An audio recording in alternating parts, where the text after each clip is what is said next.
અહેમદાબાદ મિત્ર ન્યૂઝની ટોપ 10 ખબરોમાં આપનું હાર્દિક સ્વાગત છે।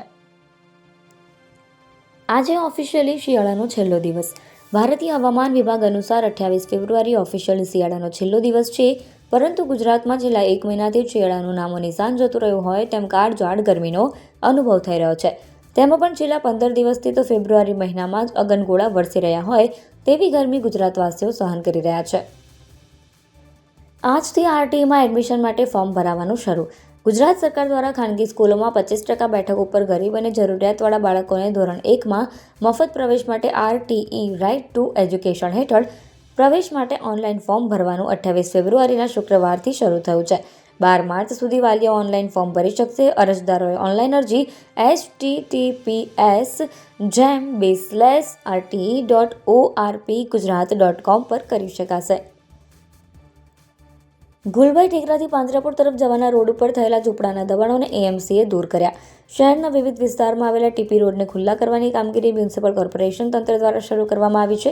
ગોમતીપુર બાદ હવે પશ્ચિમ વિસ્તારમાં નવરંગપુરાના ગુલભાઈ ટેકરાથી તરફ જવાનો રોડ ખુલ્લો કરવાની કામગીરી શુક્રવાર સવારે હાથ ધરવામાં આવી હતી। પશ્ચિમ ઝોનના એસટી વિભાગની ટીમો દ્વારા પોલીસ બંદોબસ્ત વચ્ચે ગુલભાઈ ટેકરા 4 રસ્તાથી પાંજરાપોળ તરફ જવાના રોડ ઉપર દબાણો દૂર કરવાની કાર્યવાહી કરવામાં આવી છે।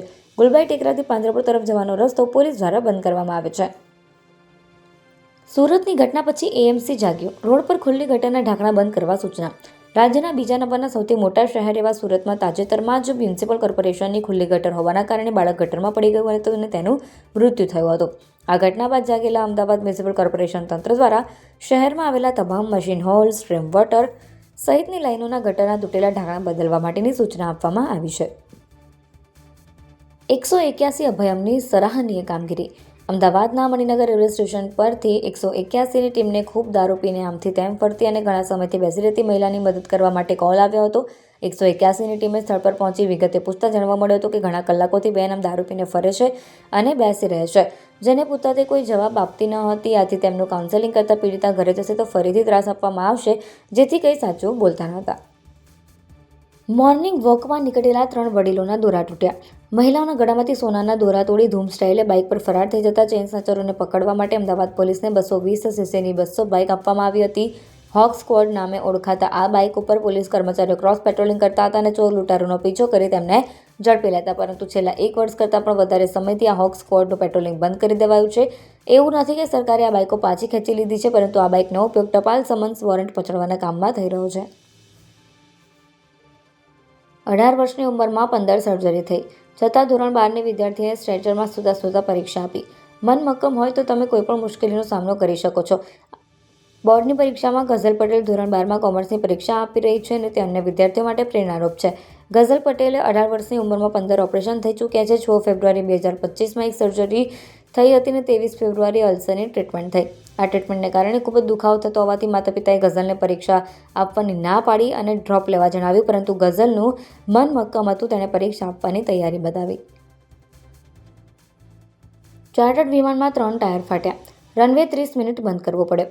અમદાવાદ એરપોર્ટ પર સવારે એક ખાનગી કંપનીના ચાર્ટર્ડ વિમાનને લેન્ડિંગ વખતે પાછળના 3 ફાયર ફાટી જતા દુર્ઘટના ટળી હતી। આ ફ્લાઇટ સુરતથી અમદાવાદ આવી હતી અને તેમાં ચાર્ટર્ડ કંપનીના માલિક સહિત 3 પેસેન્જર સવાર હતા। આ ઘટનાને લઈને ડીજીસીએ તપાસના આદેશ આપ્યા છે અને ફ્લાઇટ ગ્રાઉન્ડ કરી દેવાયું છે। ધોરણ 10 અંગ્રેજીના પેપરમાં એથિકલ હેકિંગમાં કરિયર અંગે ઈમેલ લખવા જણાવાયું। ગુજરાત માધ્યમિક ઉચ્ચતર માધ્યમિક શિક્ષણ બોર્ડની ધોરણ 10-12ની પરીક્ષાનો ગુરુવારથી પ્રારંભ થયો હતો, જેમાં ધોરણ 10માં ગુજરાતી, અંગ્રેજી, હિન્દી પ્રથમ ભાષાનું તેમજ ધોરણ 12 સાયન્સ, ફિઝિક્સનું પ્રશ્નપત્ર પાઠ્યપુસ્તક આધારિત સરળ રહ્યું હતું। ધોરણ 12 સામાન્ય પ્રવાહમાં ઇકોનોમિક્સનું પેપર મીડિયમ ટુ મોડરેટ રહ્યું। નિકોલના તળાવમાં સફાઈના અભાવે તીવ્ર દુર્ગંધથી રહીશો હેરાન। શહેરના નિકોલ વિસ્તારમાં આવેલા સૂર્યાવાડી પાસેના જૂના તળાવમાં છેલ્લા કેટલાક સમયથી સફાઈ કરાતી નથી, જેના લીધે તેમાંથી તીવ્ર દુર્ગંધ મારતી હોવાની ફરિયાદો ઉઠી રહી છે। આ ઉપરાંત તળાવમાં ગટરના પાણી પણ છોડાતા હોવાથી વાસ મારતી હોવાથી આસપાસના વિસ્તારના રહીશો હેરાન પરેશાન થઈ ગયા છે। મચ્છરોનો ઉપદ્રવ પણ વધી જતા મચ્છરજન્ય રોગના કેસોમાં વધારો થયો હોવાનો સ્થાનિકો આક્ષેપ કરી રહ્યા છે।